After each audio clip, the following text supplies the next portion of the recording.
Happy Wednesday with the group chat. I'm Tara Thomas. And I'm Amanda Goodman. Thanks so much for joining us. What day is it? I can tell you it's Wednesday, January 21st, and it's very cold outside.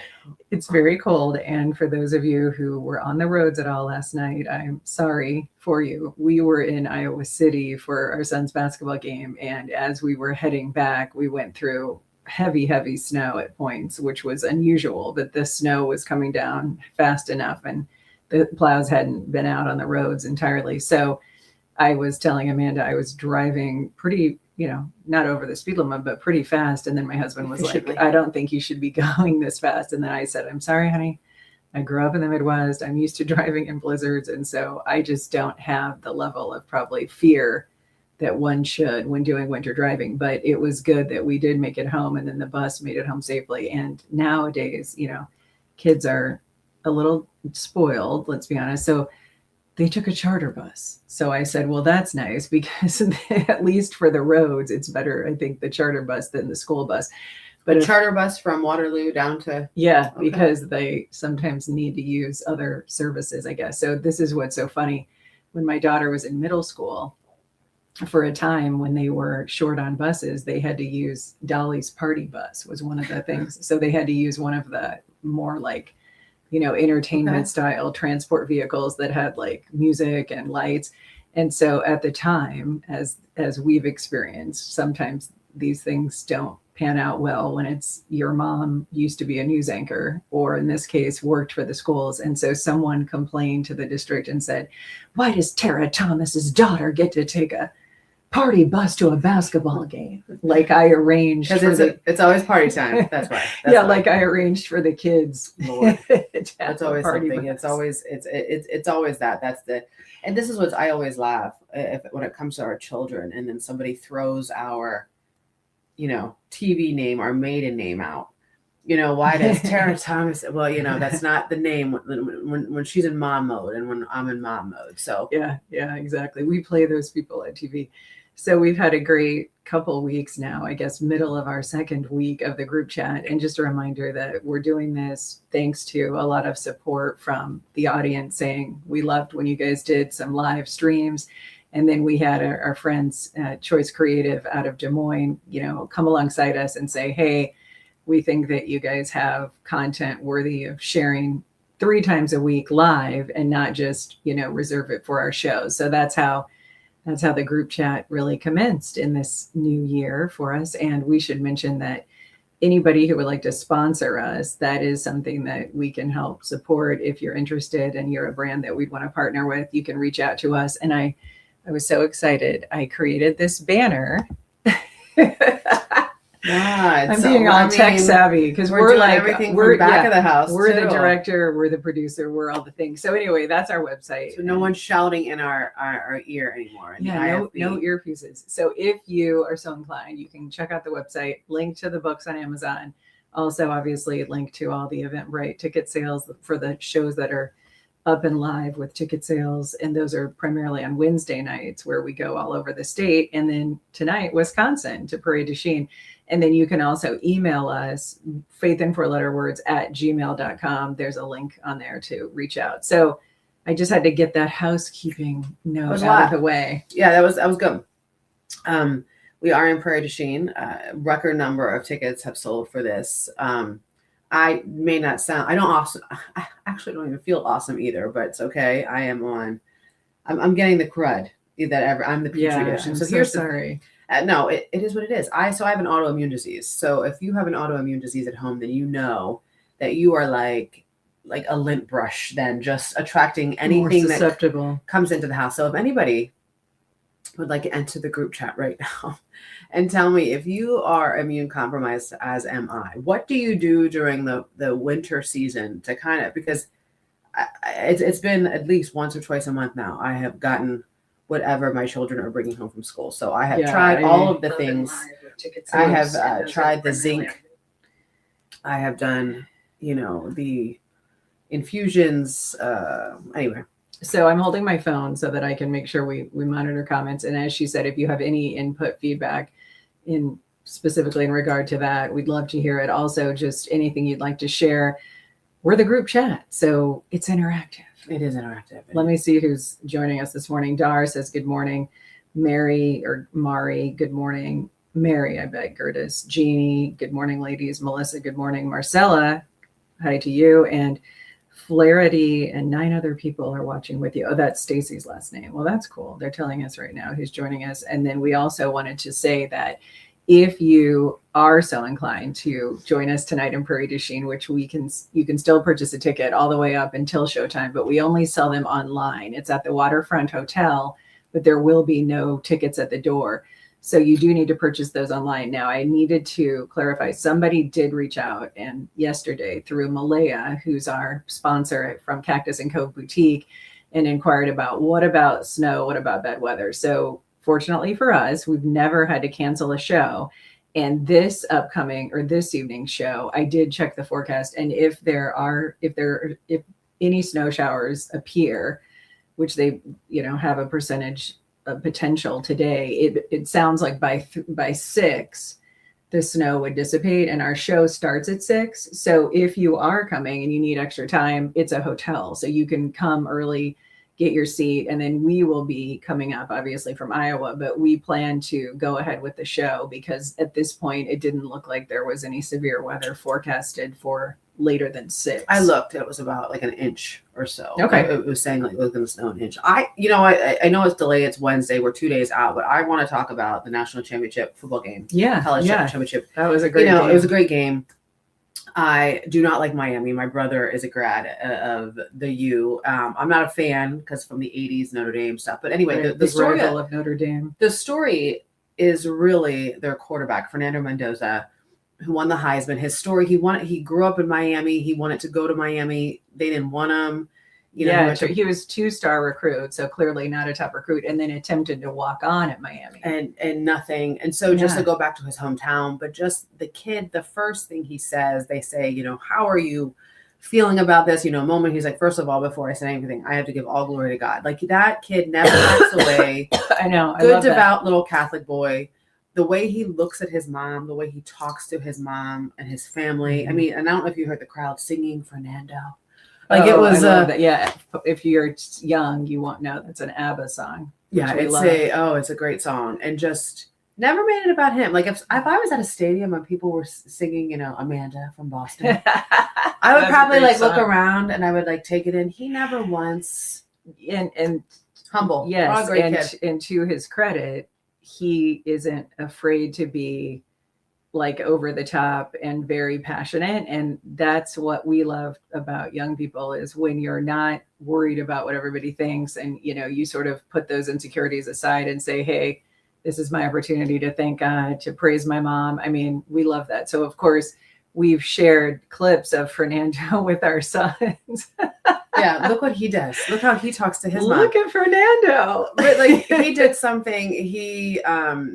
When he won after he won the Heisman, he went back to his church on campus and with all the priests to take the Heisman. He's like, so hey, cool. He was basically saying, hey, Father, I want to show you something. And they're all like, it was so endearing, very boyish. Yeah. He definitely has that very innocent quality, which I love because kids today seem to be so jaded with all the overexposure on social media. No offense to any of my Raiders fans out there, but now I was going to go play for the Las Vegas Raiders. I mean, you're putting this little. Yeah. You're putting this. I think based on how many times he was sacked and how they really weren't calling a lot in the game, I feel like he's tough as nails. And that's what the coach said. What is it? Signetti from Indiana. He said that this kid is, never say die toughness. And that's unfortunately you have to be in. Well, when you're 2-star, when you're a 2-star and when you're the underdog, it's better to work as the underdog. And here's a little thing about Curt Cignetti. If you heard him,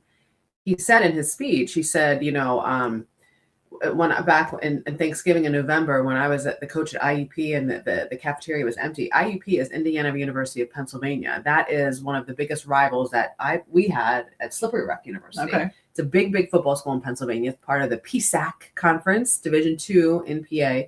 And that's where he coached. And his dad was a legendary coach there too. So the message is so great. It doesn't matter where you start. It doesn't matter where you start for these kids, right? It's all about how you finish. Mm-hmm. And are you willing to put in the work? And if you are, it's I mean, it is literally like the Hoosier story. It's it is. It's like football. Hoosiers Take Two. It's remarkable. I loved it. So we have to mention Jill Marie said, "Good morning, ladies. Love these lives. I wish they were 5 days a week. Thank you for all you do." Well, we appreciate that, Jill. We are tired. We are, yeah. What's the saying? Burning the candle at both ends. So I love this. 3 is about probably our max at this point, but we are grateful that we have the opportunity to just get together through the beauty of technology from a small computer, whereas years ago we would have required a whole production crew. Oh, but the lighting in here is a lot better than the lighting we've had. I'm opening up my Alani. It's not a beer. It's not but it cracks open. It's like a familiar sound. So good morning from Patrice. Blessings, ladies. Thank you so much for that. We hope you all and your family are staying healthy with this crazy weather shift to freezing cold. Of course, our daughters, they're very much princesses, is how I will describe them. So we laugh at some of the things that, like just today, think of young people and getting, custom coffees and tanning and all the things. And for our generation, that was like, maybe you would tan right up to prom. Or you might get your nails done if you ever did once a year, and they weren't acrylics. It was just like a static manicure, or you did Lee press-on nails. But now, I mean, it's like just the level of cush that these kids have. So my daughter, who's back in Arizona, I said something yesterday when she called, like, "Oh, how cold is it?" Or "How cold did it get there?"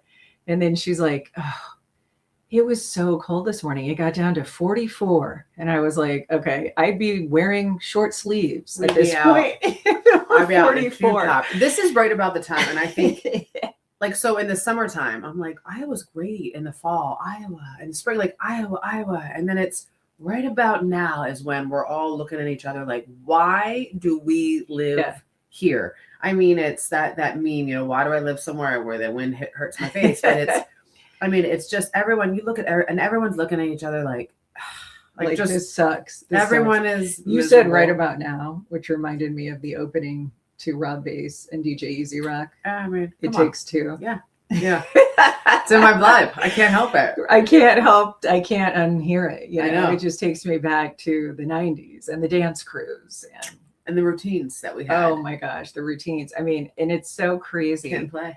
How these songs have come full circle. And it is just bizarre when you think of now, this year being 2026, I was thinking about it. So we are we're over a quarter into this century. So we continue to inch away from the 1900s. And it's so crazy now when we think about the 70s and the 80s.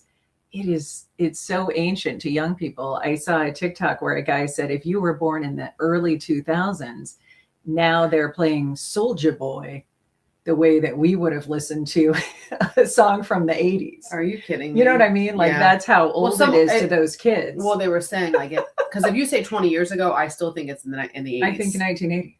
I still think it's 80s. Seriously. And then they're saying that we're as far away from that. I mean, it's just, it's gross. Like I can't even comprehend it. It's scary because if you were like me, you remember when you were young and we were in college. I remember in the 90s and my friends, we were like, we need to get together for 1999, play the Prince song. It's going to be a huge year. And when that whole thing happened with everyone saying, I forgot what it was called, when the computers were going to fail. The meltdown. Yes. Yeah. And it didn't happen. Nothing materialized with all the computers crashing. Anyway, I just remember thinking, wow, this is getting so far into, our time here, because once you hit 2000, I mean, this is futuristic, right? This is like 1984, George Orwell coming to life. And here we are in 2026. And I just get frustrated when I think, technologically speaking, because we are such a strong money-driven PAC world of when I say PAC, political action committees, there's so much influence on legislation that I believe that it's both parties that are guilty of keeping us from all having electric cars. Because I really think, even though I'm not, anti-oil, I think it would make sense had there been this like completely collaborative, concerted effort by 2026, we should all have a port in our garage and plug in our car. We shouldn't have to use gas. I mean, I want to have a flying car. The Jetsons promised True. me I would or have a flying car. Exactly. Which they have car. a lot of that in the works, but then you just always Did you imagine by the time around us? I feel like by the time that happens for us, as slow as everything's going, we're probably going to be like in our 80s. And, God willing. And hopefully we'll be taking a nap when the flying car is taking us to Hy-Vee. I just don't like the way my little kids look at my youngest daughters look at me when they tell me that I was born in the 1900s. I don't like it at all. Like, you were born in the 1900s, and it's like, yeah. I mean, I am. I mean, yeah, I might as well be that with old. My friend Mary rolling down the hill, Little House of the Prairie. She says, okay, here's the thing, and I know it is very odd for me, for all my Iowans watching, it is very odd for me when people say supper. Like when you say, I knew you were going to say that. When you say supper, I can't help it. I know. That's how I was raised, and that's the thing. Like, and I'm not knocking. No, but you're right. It's a very prairie. It's like, who is ringing the dinner triangle outside, and you're rolling down. I mean, it's just, for me, it's like, what time is supper? And I'm like, I cannot. I mean, and now we have Sunday dinner back home, and Sunday dinner is at, no later than 3:00, and it's, you're eating all your good things, but we had breakfast, lunch, and dinner. Okay, so to that end, my college roommate from Long Island, she always called a purse a pocketbook, and that was very antiquated to me, because only our grandmas called it a pocketbook. So that's something that is something that's like the equivalent of supper on the East Coast. Okay. We also say Mac machine. We don't say ATM. It's like, we're going to the Mac. Okay, I haven't heard that. Yeah, we're going to the Mac. Mark Schnackenberg used to always say, and it would drive me crazy, he would always say online instead of in line. I got online at the post office, and I'm like, so you pulled out your computer? You were firing up your laptop? We do have, like, my kid. So Luciana. So Lucci, and so here's the interesting thing. Gia was born in Texas. Nico was born in North Carolina, and then Lucci and Aria were born, in Iowa. We work the whole country here. And I turned around when Lucci was saying something, and she and Aria, they called it like carrots. Do you want some carrots? And I'm like, what? I turned around from the couch. I'm like, what did you just say? She's like, carrots. And I was like, it's carrots. And then my kids laughed at me. They're like, you say it, you're trying way too hard. Because she laughs at me when I say water. Yeah, right. She laughs at me. You have an East Coast accent. But the funniest thing. How do you say carrot? You say carrot? But you're saying it. The way you just said it, you said it with the East Coast A. Yeah. But carrot. Yeah, you said it carrot. So we say carrot because. How do you say crayon? Crayon. Oh, that's a tough one, because I say crayon, but I know it's more like crayon. You have really good pronunciations. Some people say you crayon, really good but no, I mean, mine is only because of, as we both experienced, years of over analyzing how you say and what you say because of TV and then the viewers. And then we both were anchors on separate coasts. So I was on the West, she was on the East. And then when you meet in the middle, there's a whole different accent this far north. But I had to bring up Nico. Hilarious story at one of our shows when she's brought up North Carolina, and she's like, who's ever been or lived in North Carolina? And then Nico was like, and she's like, I know, son, you were born there. Yeah, it's so funny. It just cracked me up. But it is weird for those of you who can relate to this. If you grew up in one place or one state, and then you end up having children and raising them in another place, it is weird when you recognize, okay, our kids are not natives from our perspective. So they're never going to say they're a native of Iowa. Now, my two were and are, but my kids have parents that is, native of Washington State and Iowa. And so we have a different connection to, where we are, because for us, we are always and will be transplants. But for our kids who were born here, I mean, this is all they've ever known. No, and it's funny because you said something. So my husband was born, my husband's from South America, and I'm from PA. And so you said something I've never heard of, because my husband has a very thick accent. I have a very thick accent. But you said Gia especially has a very neutral mm-hmm. accent. Like you cannot. Correct. And it was very interesting. It's very interesting to me. Like it's intriguing. Yeah, I'm like, for whatever reason, not officially trained, not an expert, but an unofficial connoisseur of all things accents. And so I pride myself on meeting people on vacation in different places and then saying, now I hear a little bit of New Jersey. I think that's Georgia, maybe Alabama. Yeah. I mean, because I just have friends and relatives all over the country. And so what's really awful, and this has happened to me here, I've said to a couple of people now, where are you from in the South? Oh, no, I grew up in Iowa. My parents grew up in Iowa. My grandparents grew. So it's like they'll have like some weird Southern-esque sounding accent. But once you sort of trace back, if it's a person who has an accent, like they're from Jersey, but they live in Florida, it's almost always because a parent or a grandparent hailed from said state. So in the case of her kids, especially Gia, when I've heard her speak, when one parent's accent is so strong, in his case, Latino coming from South America, and then Amanda's is so heavy East Coast, it's almost like the kid completely neutralizes all the different sounds and variations. And her accent is like the perfect, Hollywood flat, like no delineation. Yeah, it's very interesting. So it's rare. And I told you this when I was working in in Texas, Amarillo, Texas. I had to have a speech person come in and kind of take the East Coast out of me and take, because I used to have to throw my body into certain words. So they would have to put the video up on the camera, like when I was anchoring, because I had to say like water. Like if I have to say it, like otherwise I'm like, water. You have to be intentional. You have to be intentional. Mm-hmm. So they said, and my co-anchor at the time, Walt Howard, he's the best. He had lived in Texas for the majority of his life, but he was from Iowa. He was from Dubuque. Isn't that crazy? That's like so from small Dubuque. World. And all the consultants said the perfect dialect for news is an Iowan accent. And there's a specific part of Iowa. I believe it was like the Des Moines area, Iowa. I was going to say where we are, it's almost touching on a little Wisconsin, Minnesota. Because when I told you, when I lived here in Mason City and then moved to Washington State. So I'm here 10 months.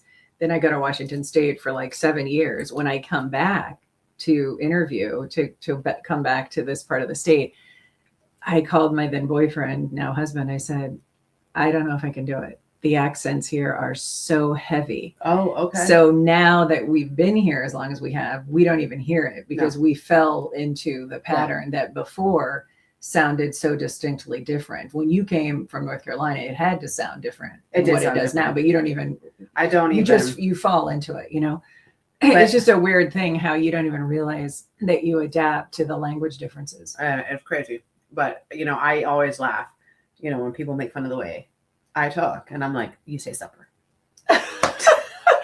Okay, so Katie Couric, longtime anchor, she's from Indiana. So I one time read an article or saw something with her where she said she had such a Midwestern twang when she was delivering the news that she would say candidate. And I'm like, yep, I'm guilty. So growing up, we would say, oh, are you a candidate for school board? Well, she had to learn, as she described with some of her speech sort of training, you have to say candidate. Yes. And we like to say in the Midwest, we mix up the E's and I's and we mix up the Z's and S's. Yes. So we will say pillow instead of pillow.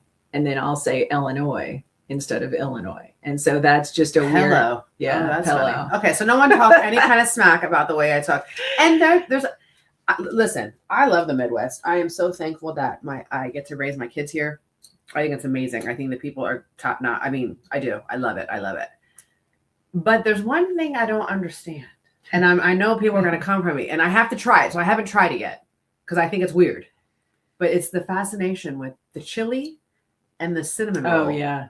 And then there's But I guess it does make sense. Like there's the peanut butter sandwich and the tomato soup is another one that's big.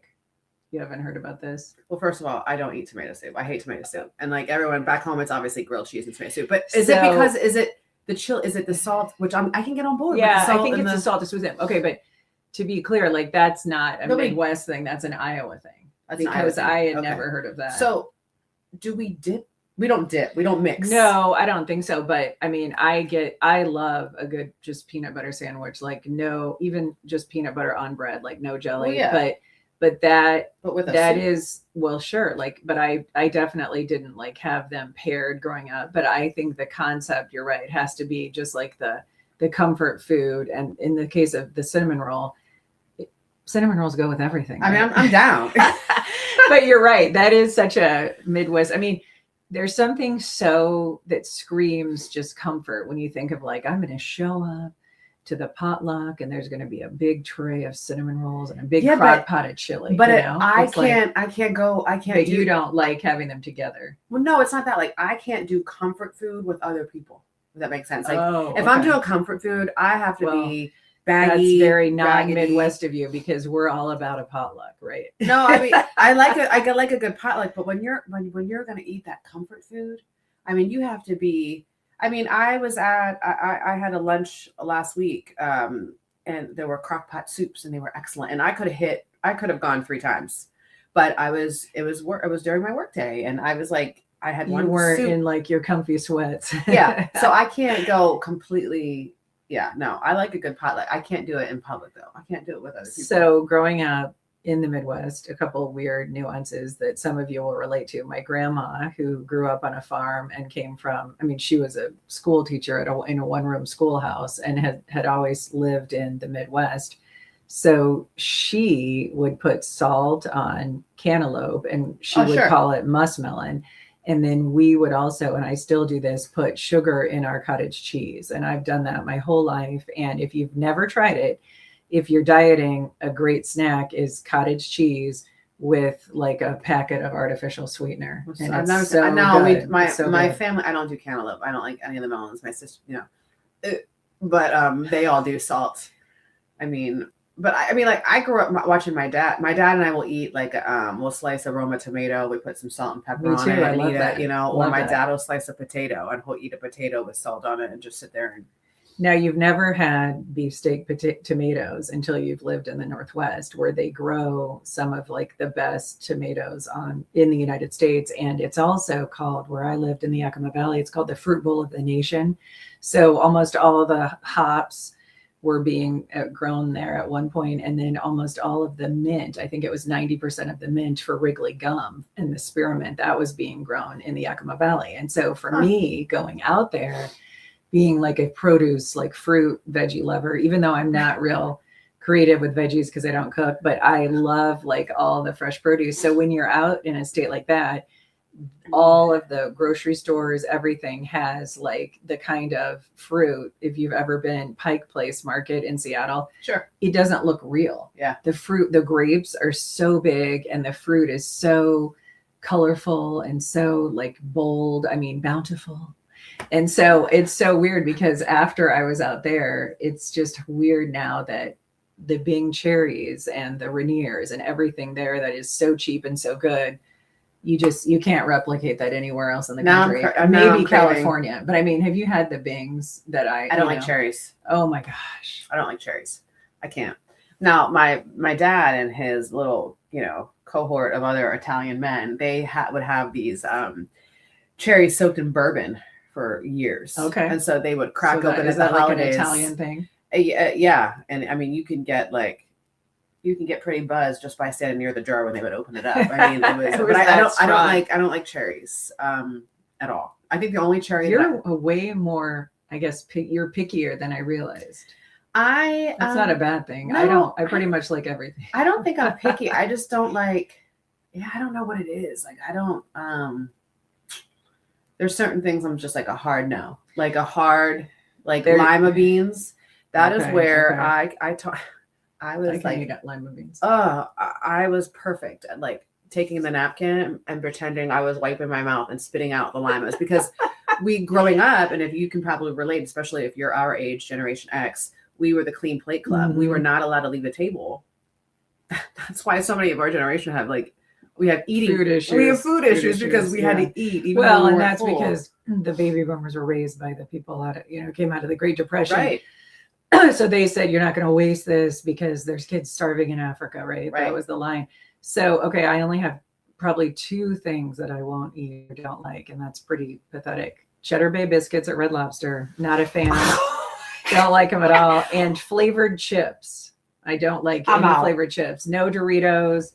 No, I mean, the only exception is salt and vinegar. That's it. No, I could never. I almost called you like Tara Louise because Louise is my favorite name, but like, you don't like the Cheddar Bay biscuits from Red.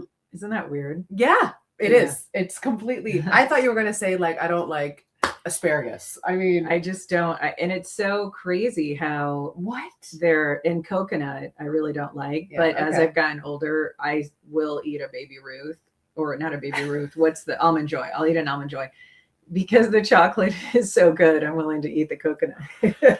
I'm just stunned by the Cheddar Bay, because that's why everyone would go to Red Lobster. And I don't know the full story. Did something happen? For those of you in the Northeast, for those of you in this part of the state, I was shocked when some of the Red Lobsters closed. Me too. Because literally every time that you drive by there, well, I felt like there was a large crowd going for the Cheddar Bay biscuits. I think because that's why it closed. I think it closed because someone was saying like they're all you can eat at. Oh, they tried to do the Olive Garden with the unlimited. They had the unlimited soup and salad. Yeah, and for a time, and it was great. They did, we went there when they did the shrimp fest. Or like the all you can eat. And here's the thing. And seafood isn't cheap when you're transporting it from coast to coast. Listen, as an East Coast girl who's had some of the freshest seafood, the best seafood, and the best hands down Italian food ever, right? We never went to Red Lobster or Olive Garden because we thought we were getting exquisite seafood or, good Italian food. It's not. It's good, but it's not like seafood. Right. Or Italian food. Not not like the fresh. So whenever I moved, when I moved to Texas, I will never forget. It was the same thing that happened in Iowa. And I'm like, where do I get? The first thing you ask is, where do I get good Italian food? Oh God, you got to go to Olive Garden. And I'm not knocking it, but like, this is every like East Coast kid's face when you say, go to Olive, you're like, right. And for us here, because there are obviously privately owned and great Italian restaurants, but growing up, it was like that soup, salad, and breadsticks was our jam. I mean, was delicious. And that Alfredo sauce, that dipping sauce, it's so rich, but yet once you have the breadsticks and the Alfredo dipping sauce, it's hard to back away. I don't do Alfredo. I hate Alfredo. I recommend. You are so picky. I am. Like, but I know I don't do Alfredo because for me, I don't think it's Italian food. I think it's too heavy. I think I like Italian food that you can taste. So I am very much of garlic and olive oil. Like, cook everything in garlic and olive oil. Good. It's good for your heart, all those things. But I don't like anything heavy. I like a good marinara. Like, yeah. Now I'm starving. And I'm still stuck on the fact that you can tell that we're like, I'm still stuck that you don't like Cheddar Bay biscuits. Like, that is just. I know it's weird. I'll admit. Okay, so Debbie said, "Oh, you have to try the chili and cinnamon roll combo. It is so good." And Jeannie has said, "This is hilarious. Trough days is what we called potlucks at work." LOL. That's great. Okay, that is so true. And I will tell you, it's terrible, but it's the truth.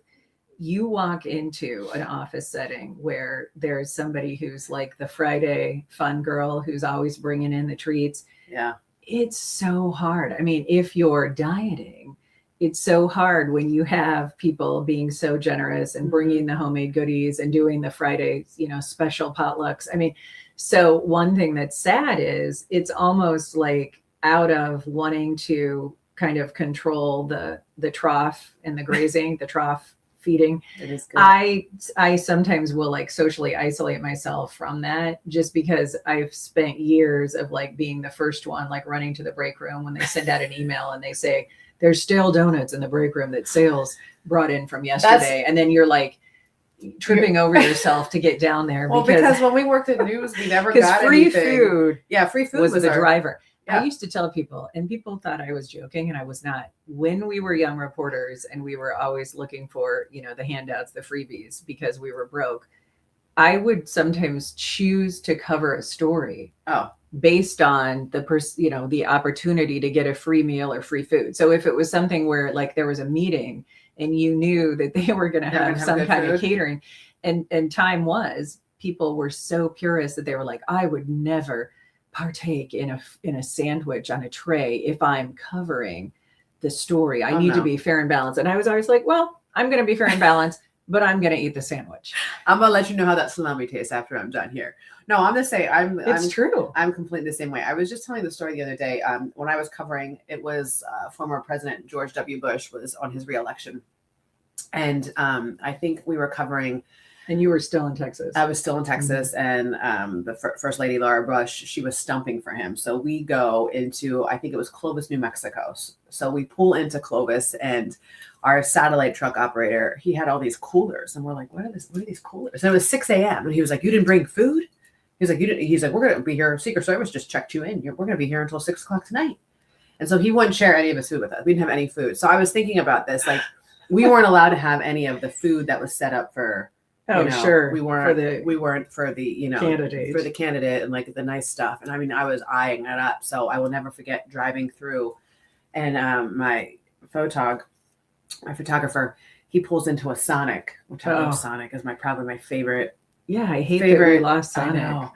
And he didn't even pay, and I'm sitting next to him, and I just destroyed 2 hot dogs and like half my chili cheese fries before he even paid, because we didn't get the free food at the event. Yeah. And I thought I was going to. That's why I didn't bring anything. And like we've talked about, she talks about it in the show. I mean, election night, that was synonymous in newsrooms across the country with the big pizza delivery. And I just remember I would be during the 5 o'clock, 6 o'clock news before we broke in for election coverage, you would hear or smell, the rumblings in the newsroom, like the pizza's here. And I remember one time commercial break during the 6 o'clock, like screaming out like, you better not take all the pepperoni. I mean, I was like ready to fight.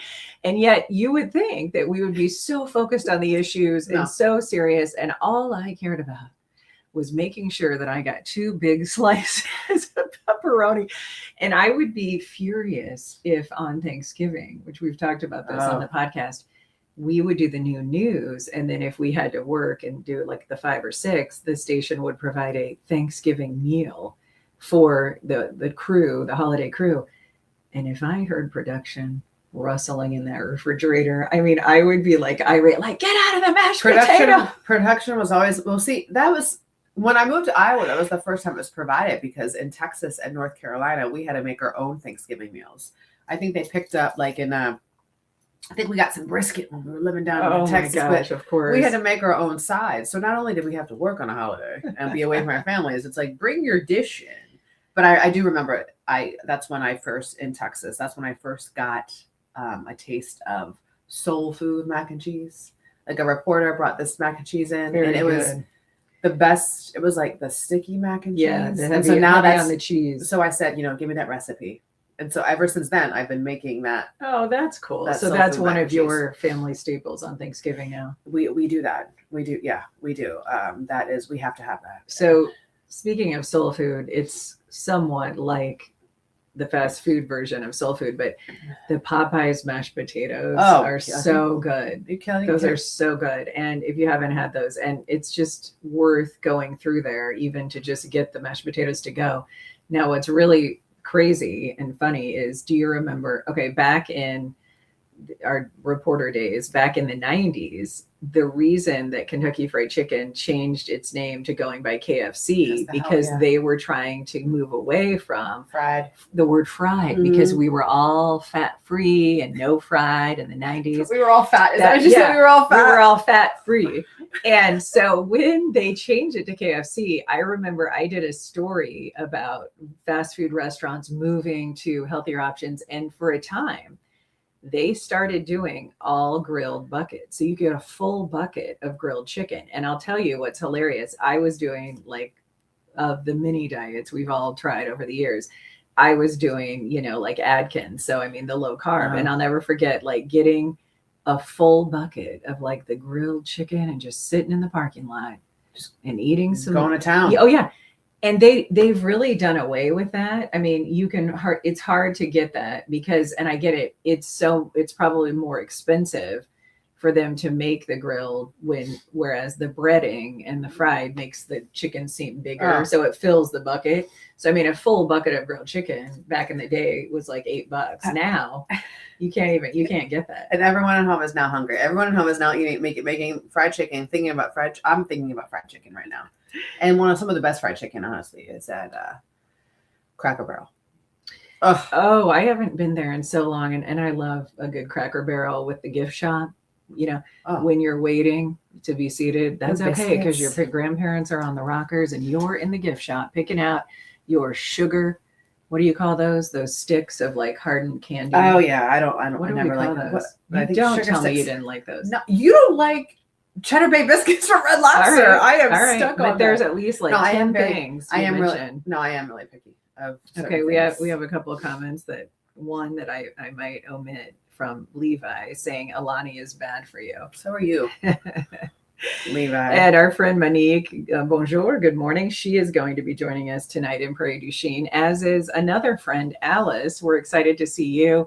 And I also promised I want to give a shout out to my close college friend, one of my best friends from college, Gina Panasic, and her sister Lori. They've been faithful viewers. And Gina, like Amanda, they're Pennsylvania natives. Yeah. She's from Washington, PA. She's from West Side. So she talks very fast, as do you, as do I. But what I didn't realize is I would say Amanda and my friend Gina are outpacing me on the fast talking, because we did have somebody say like Amanda talks so fast, and then in my mind it does, and I don't hear that because for Midwest standards I'm a fast talker, but that's definitely, and it's a very characteristic of the East Coast. And I'm not trying to it's very offensive to me when people are like, she talks so fast. It's very offensive, because when I would be really passionate and excited and talking with something, and then somebody would say, somebody around me would be like, slow down, and then you're like, it's like taking a pin to a balloon. Yeah, like it deflates your enthusiasm. Someone said like, Amanda, you talk so fast, and as soon as you say it to me, I'm like this. Right, because truth be told, if you grow up on the East Coast, or in my case, went to college in Boston, we would be considered talking too slowly. Yes. So the contrast, as she's describing, is the equivalent is if we were out East and you started ordering something and we would be like this. They'd say, okay. All right, I got you. So like it's definitely the cultural rhythm. That's what people have to understand. So I understand that when I'm in a speaking series, I talk too fast, and I'm trying to be mindful to slow it down, but it is who I am. Right. So when someone says she talks too fast, slow down. So imagine me sitting in front of you going like this, speak up, come on, fast, come on, hurry. So that's the level of rude it is to me. Yeah, like it really is. And I get, and I understand that. And so I will say, showing my age, one thing, a feature that I love today on smart TVs is I'm a huge fan of closed captioning. And a great example that many of you will appreciate, Sam Elliott, we love him, incredible actor. I mean, we can name countless movies where he just was the star. So I'm thinking of like Patrick Swayze, Roadhouse, Mask with Cher. I mean, Sam Elliott is just, this iconic actor. So he has entered the scene this season on Landman as Tommy's dad. So Billy Bob Thornton's father. He, understandably, being an older guy, and his delivery and his character style, he almost at times mumbles. And so I will turn on the closed captioning for almost all the shows now. And then you can turn the volume down and still understand it, and not have to have it like full volume, because as we know, you're not imagining things. If you have streaming where you're not paying for the no commercials, so in this case, I get on Paramount Plus commercials, they do up the volume on the commercials purposely to get your attention. That is a real thing, that they change the level of delivery of sound for commercials.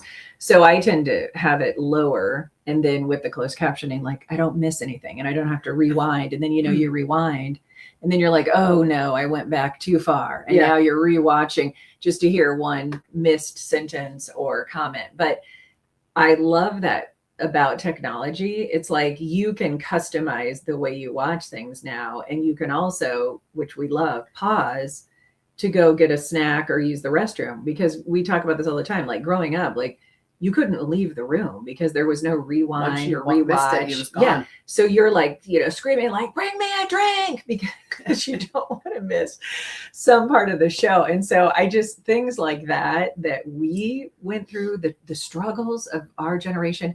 It's so bizarre to think that our kids have no clue or concept what that's like. They don't get that. What I wouldn't give to leave work on a Friday to get to Blockbuster. Yeah. Before all the good movies were closed. Right. Go to Pizza Hut, and because that was the good pizza, right? You know what I mean? Like, because that was like the fancy pizza at the time. And just to go home and make Jiffy Pop on just a much more simple Simple life. So simple. Where you truly were, your parents were disconnected from work the minute they left the office. So Friday nights when I was very young consisted of quite a ritual. She spent time with her dad after basketball games. TGI Fridays. Yes, which I love that because TGI Fridays had great drinks, specialty drinks. And apps. I would go with my dad I would have like a ballet class or a tap class when I was really young on a Friday. And I would go with my dad to visit his friend who ran a gas station. And I would always get a Slim Jim at the counter. And then when I was home that night, I would watch with my mom every Friday, like clockwork, Dallas and Falcon Crest. Okay. And those two shows. Oh, yeah. Were appointment television. I mean, when you think about Ronald Reagan's ex, yes, Jane Goodall, remember? Yeah, she starred in Falcon Crest. And here's what's really funny. This just total Gen X flashback. Lorenzo Lamas has now entered the conversation with Spencer Pratt out in LA, chastising officials for the lack of permits for rebuilding after the fires. And so he was just interviewed like last week. And he looks darn good for how much older he is than us. He's a lot older. Looked good, yeah. He wasn't he in one of the Grease movies too? He was one of the Grease 2. He was in Grease 2. I think Grease 2. Which is not. Oh, I can't know. I'm agreed.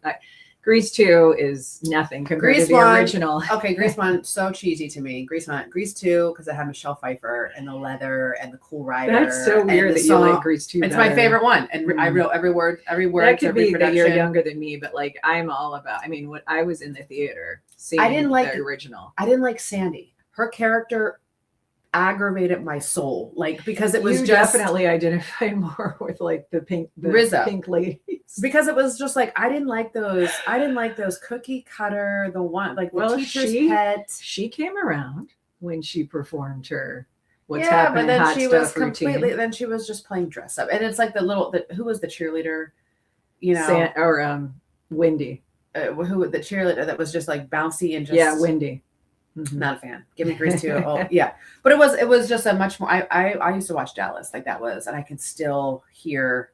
So my parents, the song, when they had a home for a while in Texas, they went to South Fork, and that's definitely a bucket list for me. I've been to Graceland, home of Elvis, 3 times, and I can promise you, if you think that Graceland is not worth the time or that it's going to like underwhelm, I promise you it will overwhelm. It is, that tourist attraction is not, in my opinion, a tourist trap. It's like if you have any connection to Elvis or a parent or grandparent who loved Elvis, like you must do the pilgrimage to Graceland at some time in your life. The pilgrimage. My mom was a giant Elvis fan. She's got to go. She had tickets, and then he died the week before the concert. I think he was supposed to be in Hershey, Pennsylvania, like the week after he died, and it was like and my dad was not an Elvis fan. But I grew up with my dad was like all Motown. Oh, sure. Like, and so then my dad was like, who is this white boy with the gyrating hips? Like, he was not. My mom was like Elvis, Janis Joplin, type of stuff, the Rolling Stones. So I have a very eclectic exposure. When my parents would hear me like, bumping to some Tupac and knowing every word in my room, and I'm like, well, I was raised on all kinds of soul music. What do you want? And that's the one thing that I love about my son. He's an old soul when it comes to his interests, musically speaking, and so his Spotify is all over the map, and it transcends the generations. And so when we talk to young people and we say like, oh, this artist or that artist, I'm always proud if my son knows them, because a lot of older artists have been forgotten by the younger generations. But I get it. We did that, Well, you get in my car now, it's still 1997. Like it is, which is amazing. Well, because here's the thing. So Drake, I mean, he's, award winning. Yeah. No. And my kids are like, they like Drake. And I'm like, I can't like Drake. First of all, you're not a thug. You can't be a thug when you used to star in Disney shows. Very true. Like you're a poser. Very true. The other thing is that about him. You were on Disney. The other thing is when they talk about East Coast, West Coast world, there was no such thing as East Coast, West Coast, Biggie versus Tupac. Because this is what people need to understand. Tupac is an East Coaster, born in Harlem, raised in Baltimore. He moved to California later in life. So that is my little... Because Suge really championed him. So the greatest music really came from the East Coast. Yeah, he was a threat. Well, P. Diddy allegedly thought Pac was, a threat to Biggie. And so that kind of pushed Pac on the other side of the country. And Diddy had everybody killed. But that's another thing. Yeah. We don't want to bore you with that. Allegedly. I don't think people watching really want to know much more, but we have a lot of knowledge about the East Coast, West Coast war. We're very heavily deep into the research and analysis of the Biggie Pac beef. Okay. So Kim said, thank you. She likes the original Grease as well. Now, Jeannie said, Graceland is great. Notice something new every time I'm there. Have a great day, ladies. I have to go to work. We hope you have a great day at work. And Jenny said, our friend Jenny Birdnow, what have I missed? So late to this party. We're so glad that you're joining us. We hope that you're doing well. And also, we should mention that the weird holiday commercial that came out that I thought was hilarious with John Travolta, the Santa reenacting the Grease lightning scene. Did you see that? I did. That was pretty funny. That was pretty good. Okay. Listen, I am fine with people saying like they like Grease. I just want to say this. I will stand on Grease 2, and I'm never going to go with the crowd. The soundtrack doesn't even compare. Like no one had the Grease 2 album like we were playing. I played we should look at the let me tell you, the sales. Now listen. I understand that. I understand that. But it's like, I've always been against the grain. So I'm never going to go with the crowd just because the crowd, I'm not saying that the Grease 1 soundtrack is not good. It is good. Right. Yeah. But there was more flavor in the Grease 2 soundtrack. So the music that I like listening to growing up, like if you hear Cool Rider over, first of all, Hopelessly Devoted to You, that is some cheeseball. Was never the type of girl that was going to be like, I'm just hopelessly devoted to you. Like, take that Sandy putting the letter in the baby pool. Remember when she was running the letter? I mean, I know the whole. That's why I can picture every scene. Think about me, and you know me. Yeah. Am I a Sandra Dee or am I a Michelle Pfeiffer? Yeah. Like, no, I get that.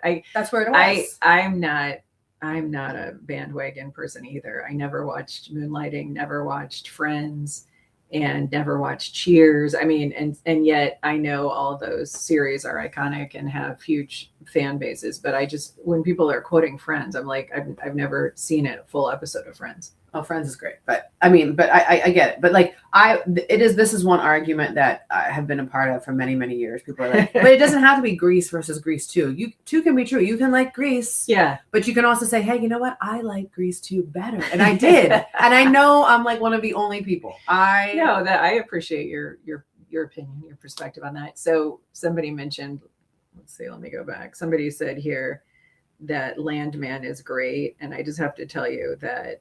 Okay. Oh, Jill Marie. I have to say, this season finale that I just watched this week, I mean, it like brought tears to my eyes. It was that good. The season finale of Landman. Oh, It's so good. I mean, just the writing, the actors. I don't know what it is. You know what? I am in when I get home from work and your after soft the dinner, girl era. I am in bed reading a book.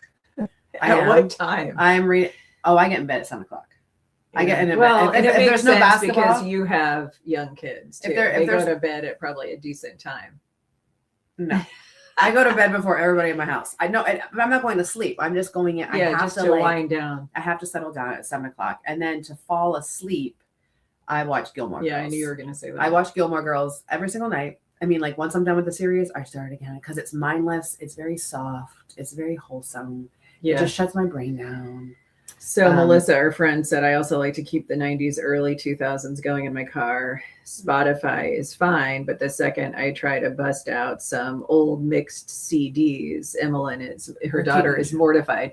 So how do your kids take when you're in the car, do you want to control the music or do you let them?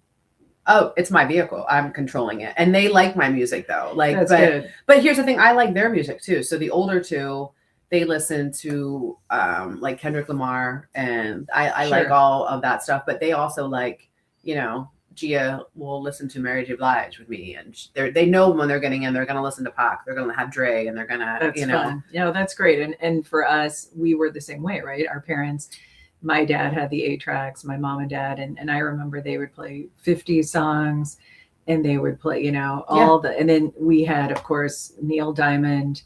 We had Eddie Rabbitt, just Elvis, just so many. I can still picture the Chrysler with the bottom panel under the dash, where we had the case that had all the 8 tracks lined up. And you never forget those vivid memories of your childhood when you're driving in the car and my dad would slam the dash on duh, duh, duh. Another one bites the dust. Oh, my dad would do. That's so funny that you say that. My dad, because I love 50s and 60s and 70s. I love all that music because of the car rides. And so my dad, the way he'd be like, "That's the sound of the man," like working on the chain, like, and he would just bang it. And we had no seatbelts, and we were just free to roam all around the car. We would even lie in the back window when we were cold to warm up from the sun in the back windowsill. I mean, it's just crazy how times have changed. Now, granted, that was before people were driving, 70, 80, 90 miles an hour down the interstate. Well, it was a slower time. That was back in the day. We weren't all rushing to get everywhere. No, and you couldn't rush because it took an hour to get the door open to one of the vehicles because the doors weighed 100 pounds and they had the ashtray on the side. Okay. Now, when Daisy Duke was famous for jumping into the General Lee, I attempted to jump into my dad's Plymouth only to realize bad idea when the lock sticks up out of the top of the car and bruised my hip on the lock trying to jump into the Plymouth like Daisy Duke. That's so true. It's almost time to wrap this hour up of the group chat on Faith for Little Words. Thanks for hanging with us as our mind. Jenny said she's with you. She's a Grease 2 person. Thank you. And stop apologizing if you like Grease 2 more than Grease 1. It's okay. Like, I don't like Sandra Dee. She was too cheesy for me. Okay. She was so cheesy. And our friend Rebecca said she loves the group chat. It's so fun to watch you ladies. It's better to see you live and in person. Thank you. But the group chat is a close second. So we're coming back to Rebecca in Lawler at the Starlight Ballroom. And we also have a show coming up in Oskaloosa, Oski, as some like to call it. And that's going to be at the ISU Extension in Oskaloosa, and just shows scheduled all the way through the year. So we'll be promoting those, and then you can find tickets through the link right there off of our website, faithandfourletterwords.com. I'm going to end with our 4-letter word of the day. I'm going to be rise. And for women, it's today was really hard for me to rise, when you're not feeling the best. Right. And but just kind of get up, take charge. You do. So whatever challenge you're meeting in your life today, I hope you all just, rise. Thank you for rising up to come to join me for this morning's group chat. I did anticipate when she told me she had to go to the doctor yesterday. I thought, well, I might just have to talk amongst myself tomorrow for the group chat. So I'm glad you joined me. I'm glad to be here too. It was way more fun with you. I'm glad to defend Michelle Pfeiffer's honor in Grease too. Not to be running my mouth for the full hour soloing. Okay, so the verse of the day, it's in my top 5 verses, which tells you how meaningful this verse is to me. It's so impactful in my life that for years I have had this verse hanging in our bathroom, my husband and me. It's a plaque that hangs between the 2 mirrors, and it's from Proverbs 3 verses 5 and 6. Trust in the Lord with all your heart and lean not on your own understanding. In all your ways submit to him, and he will make your paths straight. This verse has comforted me so many times in my life. It's nice. When you feel like the path is not straight, you're on a windy, unexpected detour, and you're hitting a lot of potholes. And I just come back to this because at the end of the day, all the things, right? The jobs, the mortgages, the bills, all the things that, are weighing on you.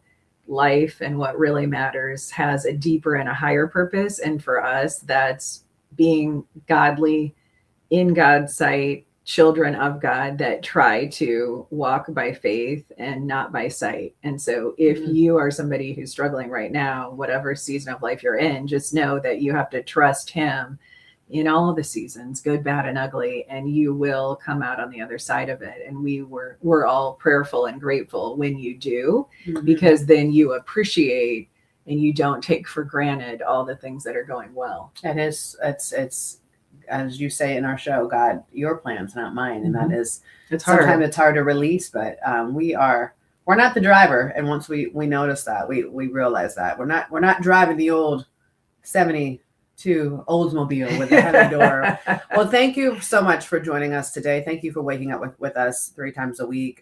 We are flattered. The amount of people watching rivals the amount of people who used to watch us while we were on television news, which is very, very surreal. Oh, I'm glad you said TV news. That was a business model with sponsors. And we do have a sponsor, thanks to Middle River Cabinetry out of Winterset. They have an incredible custom, approach, customer service approach as well to being just what you need when you have that home improvement project. So shout out to Middle River. And thank you so much to Splendor Medical Spa in Cedar Falls, Iowa, where the Fountain of Youth does exist. It's not the $100,000 Kris Jenner facelift, but you don't need it as evidenced by how good you look. You're sweet. Sculptra, it's the Fountain of Youth. I've said it for years.